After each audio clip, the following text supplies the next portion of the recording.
शरीराच्या सोनोग्राफीसाठी जिल्ह्यातील सर्वाधिक अत्याधुनिक सोनोग्राफी मशीनद्वारे तपासणी, जलद आणि अचूक रिपोर्टसाठी भिसे सोनोग्राफी व एक्स-रे सेंटर पलूस, संपूर्ण शरीराची सोनोग्राफी, सर्व pregnancy scans, fetal 3D 4D scan, colour Doppler, digital X-ray, elastography, anomaly scan यासह दर गुरुवारी 2D इकोची सुविधा.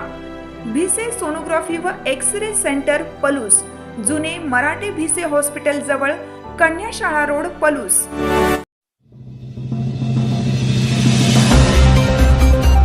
जिजाऊंच्या संस्कारातून शिवराय घडले, त्यांचे विचारच आजच्या पिढीसाठी प्रेरणादायी. व्याख्याते जयवंत आवटे.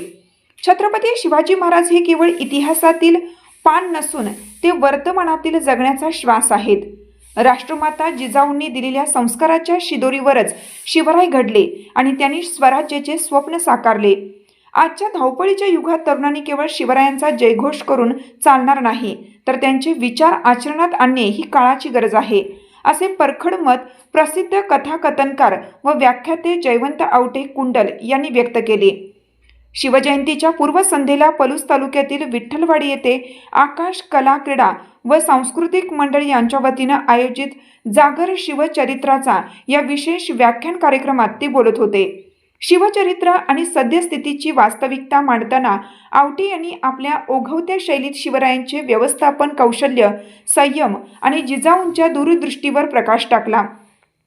शिवचरित्र आचरणात आणून आपण आजच्या स्पर्धात्मक युगात कशा पद्धतीने यशस्वी होऊ शकतो याचे मोलाचे मार्गदर्शन त्यांनी यावेळी ग्रामस्थांना केले.